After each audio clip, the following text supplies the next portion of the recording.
Baik, izin menjawab beberapa pertanyaan yang telah diajukan oleh saudara Musa dari Universitas Nindra yang ada di Jakarta.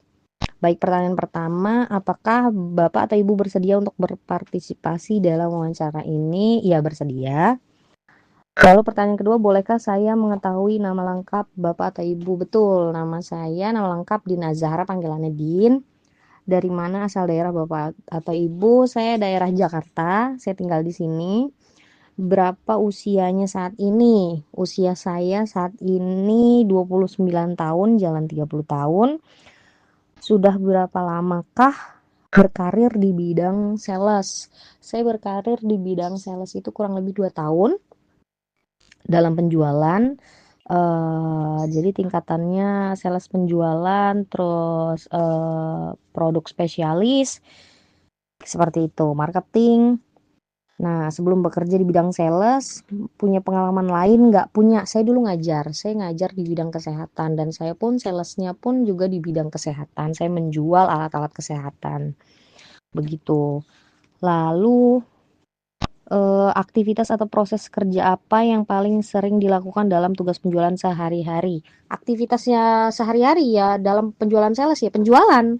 Kita menawarkan barang, menjual apa yang perusahaan saya jual. Misalkan saya kan bergelut di bidang apa? Barang kesehatan. Nah, dalam penjualan ini kita melakukan survei dulu ke beberapa klien. Jadi kita menawarkan barang-barang sesuai kebutuhan klien, seperti itu. Pertanyaan selanjutnya, apa tantangan terbesar ya dalam mencapai target penjualan atau membina hubungan dengan pelanggan? Iya, ini membina hubungan dengan pelanggan itu harus kita lakukan dengan konsisten. Kalau enggak, kita akan kehilangan klien tersebut. Jadi, kita tuh membina hubungan tidak untuk hanya melakukan penjualan, tapi untuk apa ya, menjaga tali silaturahmi, ya kan? Karena kan di situ kan ada proses jual dan beli ya. Jadi bukan hanya hubungan sekedar klien dan penjual aja, lebih dari itu sebetulnya. Menambah teman, menambah relasi, seperti itu. Tantangannya dalam mencapai target itu betul ada beberapa tantangan ya, di mana ini dikatakan sulit tidak karena memang awal-awal saya terjun di bidang ini tuh sulit. Karena kita harus tahu nih, kita ditargetkan misalkan contoh gampangnya kita menjual 50 pieces masker, misalkan 50 pieces masker, kita harus tahu dulu klien mana yang membutuhkan masker sesuai dengan kriteria yang kita jual. Kadang kita main asal tawarkan aja padahal klien tersebut tidak butuh gitu. Nah, itu yang susah ya, yang belum dimengerti penjual-penjual misalkan. Kayak ya udah dagang-dagang aja, jualan-jualan aja gitu. Nah, itu tidak akan tercapai tuh. Tapi ketika kita menemukan klien, beberapa klien yang membutuhkan spesifikasi masker dengan kualitas A, B, C, D. Nah, sedangkan perusahaan yang ibarat kata saya bekerja di situ, saya menjualkan maskernya punya kriteria A, B, C, D. Itu akan langsung masuk. Ya, akan langsung masuk dan itu akan tembus. Dia butuhnya berapa pieces gitu. Misalkan cuma 35 pieces. Itu nanti akan continue. Oh, cocok nih, continue continue. Nah, nanti akan masuk ke besaran 50 pieces seperti itu. Dan untuk pertanyaan selanjutnya, bagaimana strateginya untuk menyesuaikan pendekatan penjualan kita nggak menghadapi situasi khusus? Menyesuaikan pendekatan penjualan ya seperti itu. Kita tahu dulu kriteria kliennya. Jangan klien A butuhnya B, tapi kita tawarkan barang D, itu nggak akan masuk. Dan kita tidak bisa melakukan pendekatan lebih dekat lagi gitu. Pertama kita harus mengerti kebutuhan klien, itu sih kuncinya.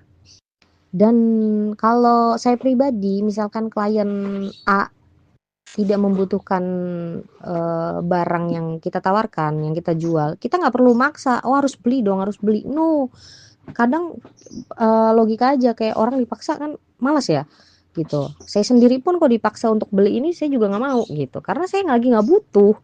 Tapi alangkah baiknya coba ditawarkan kayak kita punya barang ini apa suatu saat nanti kan siapa tahu kan butuh ya, kita kan nggak tahu kebutuhan untuk di masa depannya bagaimana untuk si klien ini dan instansi tertentu seperti itu. Jadi ditawarkan tidak apa-apa, tapi jangan terlalu dipaksa gitu. Nah, kita coba cari klien yang lain yang sesuai dengan kebutuhan seperti itu. Kebutuhan pasar tuh gimana, kita cari yang cocok.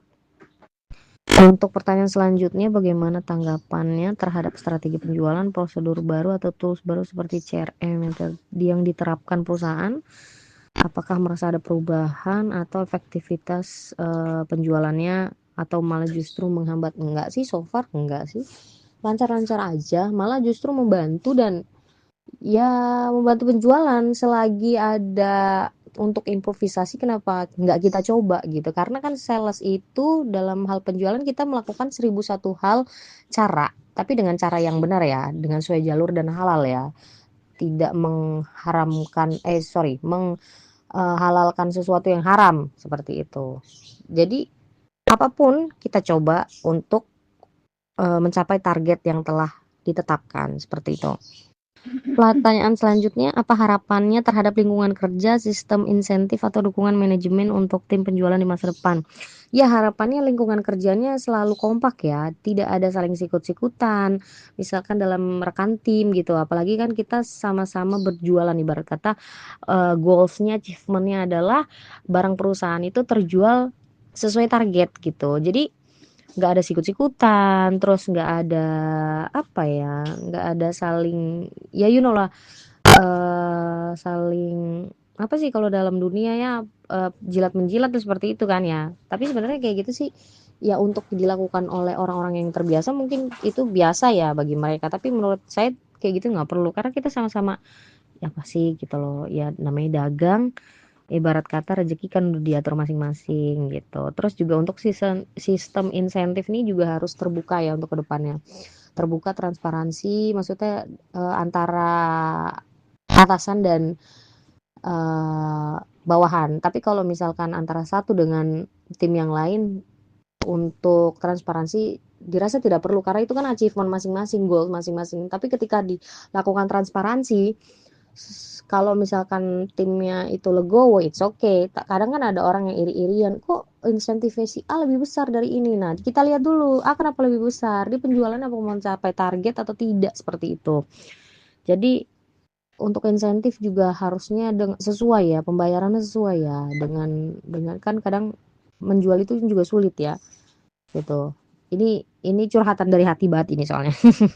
Ya, terus juga dukungan manajemen itu juga sangat penting. Kalau misalkan kita sudah melakukan A, B, C, D untuk di lapangan, ternyata manajemen itu kan taunya tidak di lapangan ya, dia taunya di office aja. Dia tidak tahu bagaimana medan di lapangan seperti apa. Nah, kita butuh dukungan. Misalkan dukungan untuk kendaraan atau apa seperti itu yang mendukung penjualan. Kita butuh ini didukung gitu loh. Kadang kan itu balik lagi untuk keuntungan perusahaan juga gitu. Kita kerja juga jadi enjoy. Tapi kalau tidak didukung manajemen, tidak didukung oleh perusahaan, bagaimana penjualan akan tercapai gitu. Sedangkan yang menjual aja nggak didukung. Misalkan kayak kita harus door to door. Apakah kita harus jalan gitu? Seenggaknya siapkanlah kendaraan roda 2 atau roda 4. Kalau misalkan mau ketemu klien yang melakukan sales ini harus pertama kan penampilan itu harus oke ya, gitu loh. Seenggaknya disiapkan kendaraan, gitu loh, bensin atau apa, dukungan lah intinya. Kalau nggak didukung nggak akan bisa, kita harus sinergi semuanya, bekerja sama bareng. Oke, sudah sampai pertanyaan terakhir tadi ya. Nah, di sini juga terima kasih banyak atas waktu. Iya, sama-sama. Saya juga terima kasih. Sekiranya ada salah-salah kata atau ucapan yang kurang berkenan, saya pribadi mohon maaf. Terima kasih juga sudah melakukan wawancara ini kepada saya ya. Untuk kurang lebihnya di luar sana masih banyak senior-senior sales yang lebih berpengalaman dari saya, yang lebih-lebih wah lebih-lebih top, lebih-lebih pengalamannya lebih jos gitu. Karena kan saya juga dibilang termasuk baru juga ya, gitu. Di dunia sales ini ya, karena baru 2 tahun gitu, jalan 2 tahun sih gitu, seperti itu. Terima kasih juga untuk, saudara Musa untuk tugas ini, semoga sukses ke depannya. Kalau begitu, saya pamit untuk, eee, matikan VN-nya. Semangat!